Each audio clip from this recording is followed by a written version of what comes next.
OBC के लोगों को ब्राह्मण हमेशा इस काम पे लगाता है कि इनको मुसलमानों से लड़ाई करने के काम पर लगाते रहो। जब ये मुसलमानों से लड़ाई करने के काम पर लगे रहेंगे तो ये अपने हक अधिकार की आवाज बुलंद नहीं करेंगे, और जब ये अपने हक अधिकार की आवाज बुलंद नहीं करेंगे तो इनके हक अधिकार पर ब्राह्मण कब्जा कर करके रखेगा।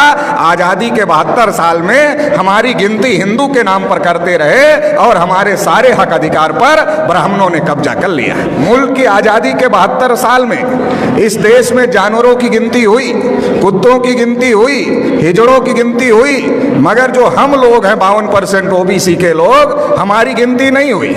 तो ब्राह्मणों ने बाबरी मस्जिद का मामला खड़ा कर दिया, राम जन्मभूमि का मामला खड़ा कर दिया, और ओबीसी के लोगों को बाबरी मस्जिद के मामले में आगे कर दिया, राम जन्मभूमि के मामले में आगे कर दिया। बाबरी मस्जिद गिरा दी गई। और जो ओबीसी की नौकरियां थी, जो 12 करोड़ नौकरियां ओबीसी को मिलने वाली थी, वो ओबीसी को नहीं मिली, उस पर ब्राह्मणों का आज भी कब्जा है।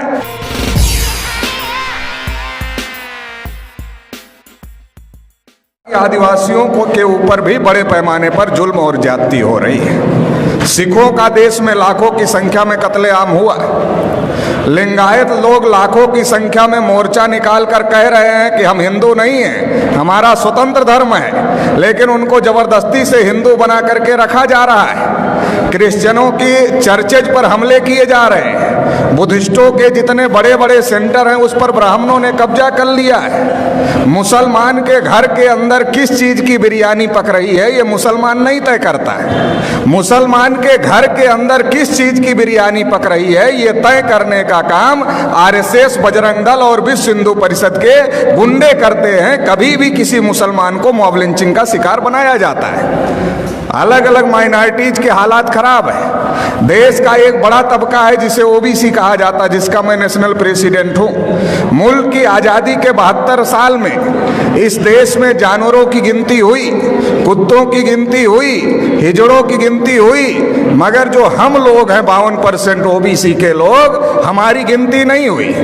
ओबीसी के लोगों को ब्राह्मण हमेशा इस काम पे लगाता है कि इनको मुसलमानों से लड़ाई करने के काम पर लगाते रहो। जब ये मुसलमानों से लड़ाई करने के काम पर लगे रहेंगे तो ये अपने हक अधिकार की आवाज बुलंद नहीं करेंगे, और जब ये अपने हक अधिकार की आवाज बुलंद नहीं करेंगे तो इनके हक अधिकार पर ब्राह्मण कब्जा कर करके रखेगा। आजादी के 72 साल में हमारी गिनती हिंदू के नाम पर करते रहे और हमारे सारे हक अधिकार पर ब्राह्मणों ने कब्जा कर लिया। 1992 में जब मंडल कमीशन का मामला खड़ा हुआ था, ओबीसी के लोग अपने हक अधिकार की लड़ाई लड़ रहे थे, तो ब्राह्मणों ने बाबरी मस्जिद का मामला खड़ा कर दिया, राम जन्मभूमि का मामला खड़ा कर दिया, और ओबीसी के लोगों को बाबरी मस्जिद के मामले में आगे कर दिया, राम जन्मभूमि के मामले में आगे कर दिया। बाबरी मस्जिद गिरा दी गई। और जो ओबीसी की नौकरियां थी, जो 12 करोड़ नौकरियां ओबीसी को मिलने वाली थी, वो ओबीसी को नहीं मिली, उस पर ब्राह्मणों का आज भी कब्जा है। और मुसलमानों की मस्जिद चली गई, मतलब हमारी नौकरियां चली गई, आपकी मस्जिद चली गई, और रिजल्ट आया ब्राह्मणों के फेवर में, मंदिर बन गया। अभी मोदी जी अपने को ओबीसी कहते हैं, मगर उन्होंने ट्रस्ट घोषित किया, ट्रस्ट में एक भी ओबीसी के आदमी को मेंबर नहीं बनाए। जब मुसलमानों से लड़ना है तब हम हिंदू हैं, जब हम अपने हक अधिकार की बात करते हैं तब हम हिंदू नहीं हैं। मुसलमानों से लड़ाने के लिए हमको हिंदू बनाते हैं, और इस देश में हिंदू है कौन? ओबीसी के लोगों को ब्राह्मणों ने हजारों साल से शूद्र बनाकर रखा। पढ़ने लिखने के अधिकार से, धन संपत्ति रखने के अधिकार से, बोलने सुनने के अधिकार से, सभी अधिकार से वंचित करके रखा। लिखा मनुस्मृति में, अगर आंख से ज्ञान देख ले तो आंख में सूजा डाल देना चाहिए, उच्चारण करे तो जीभ काट लेना चाहिए, और अगर कान से ज्ञान का एक शब्द सुन ले तो कान में शीशा पिघला कर डाल देना चाहिए, ये लिखा। शेड्यूल कास्ट के लोगों को अछूत बना के रखा, आदिवासियों को जंगल में रहने के लिए मजबूर किया। तो देश में हिंदू है कौन? ब्राह्मणों ने हमारे ऊपर इतने जुल्म ढाए, हमें अछूत बनाया, हमें शूद्र बनाया, हमें जंगलों में रहने के लिए मजबूर किया। तो हमारा धर्म और ब्राह्मण का धर्म एक नहीं हो सकता।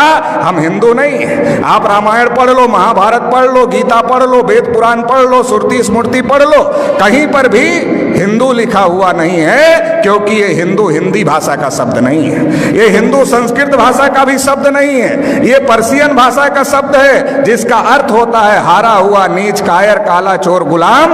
आज भी ब्राह्मण हमको गुलाम कहते हैं, हम गुलाम बनने के लिए तैयार नहीं हैं और हम हिंदू नहीं हैं, तो फिर हम क्या हैं? हम इस देश के मूल निवासी हैं। और मूल निवासी कौन है? इस देश के शासक हैं, इस देश के राजा हैं। सम्राट अशोक का नाम आपने सुना होगा, अफगानिस्तान तक, रसिया के बॉर्डर तक सम्राट अशोक का राज था।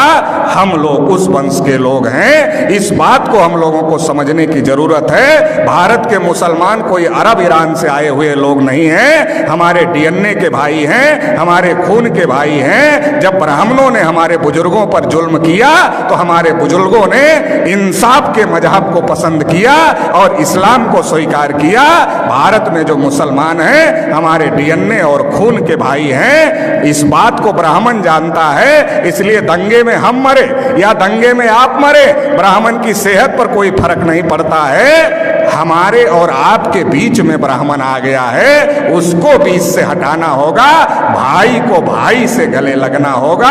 ब्राह्मणों ने हजारों साल से हमको मजलूम बना के रखा, 72 साल में मुसलमानों को मजलूम बना दिया है। इसलिए मजलूम को इकट्ठा होना होगा और जो ब्राह्मणों ने नाइंसाफी का निजाम कायम किया है इसे ध्वस्त करना होगा और इंसाफ कायम करना होगा।